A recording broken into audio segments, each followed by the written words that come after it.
saat menyelam, kontak dari kapal langsung hilang. Kapal selam KRI Nanggala 402 akhirnya ditemukan tenggelam di perairan Bali.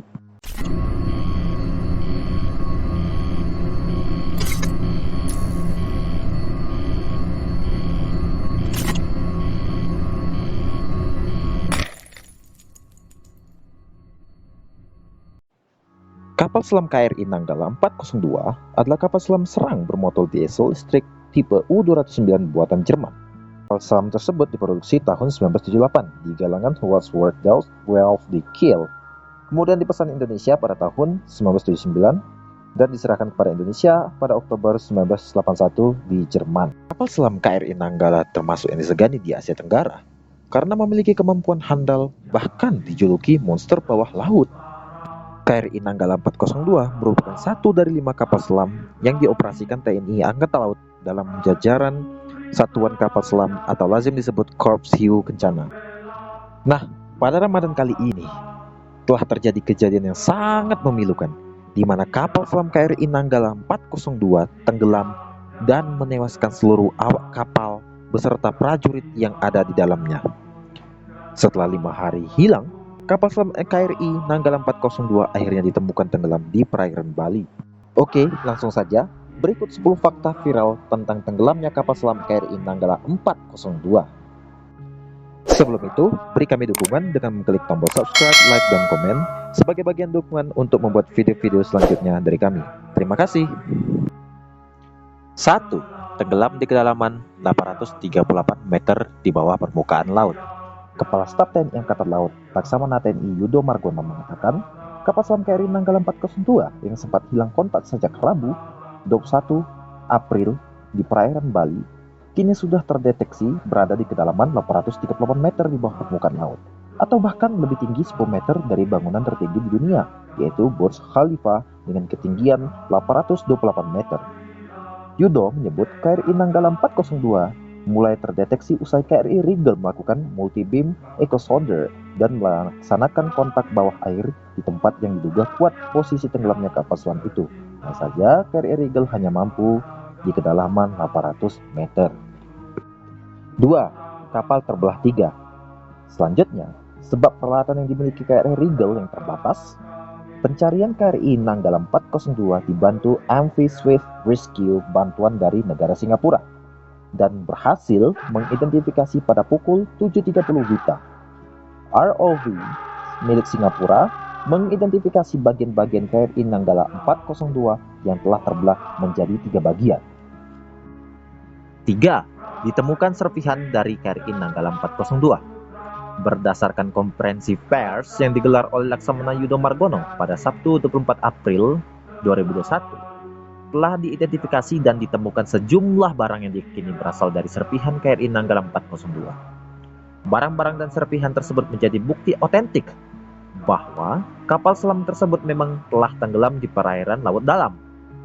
Barang-barang tersebut antara lain adalah pembungkus pipa pendingin, kepingan hitam yang merupakan peluru tabung torpedo, botol berisi cairan orange yang merupakan pelumas untuk naik turunnya periskop kapal selam, spons, dan alas sholat. 4. 53 prajurit gugur. Sebanyak 53 orang prajurit TNI AL gugur saat menjalankan tugas di KRI Nanggala 402. Hal itu ditetapkan berdasarkan sejumlah bukti otentik yang telah ditemukan. 5. Bukan human error. Yudo Margono juga menambahkan bahwa KRI Nanggala 402 tenggelam terjadi bukan karena terjadi human error, namun faktor alam. Menurutnya, proses penyelaman sudah melewati prosedur yang benar. Selain itu, kata Kasal bahwa saat menyelam juga diketahui lampu kapal masih menyala semua. Hal ini berarti tidak terjadi blackout. Namun saat menyelam, kontak dari kapal langsung hilang. 6. Swift Rescue Malaysia Singapura. Kapal Swift Rescue milik 2 negara tetangga, yakni Malaysia dan Singapura, akhirnya telah tiba di perairan utara Bali untuk membantu pencarian kapal selam KRI Nanggala 402.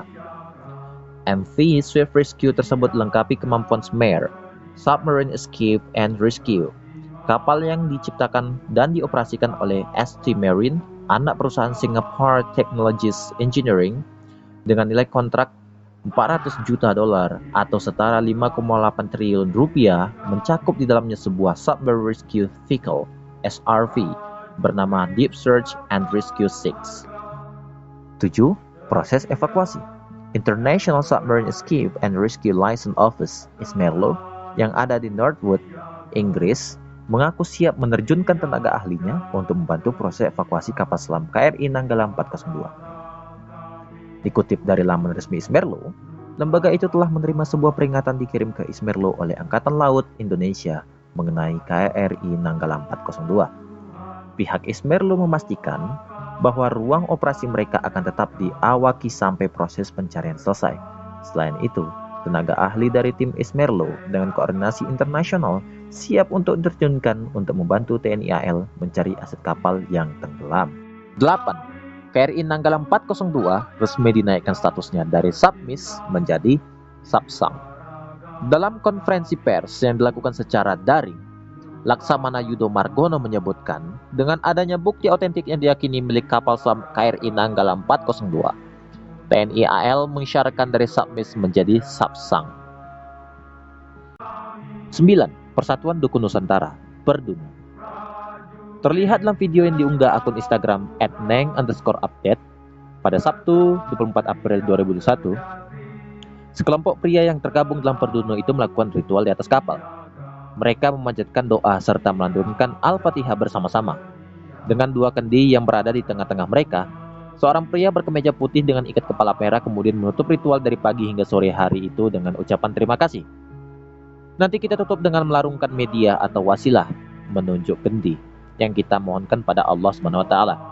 Mudah-mudahan melalui wasilah ini segera terdeteksi kapal KRI 402 dan semua selamat sesuai dengan keinginan kita, kata dia.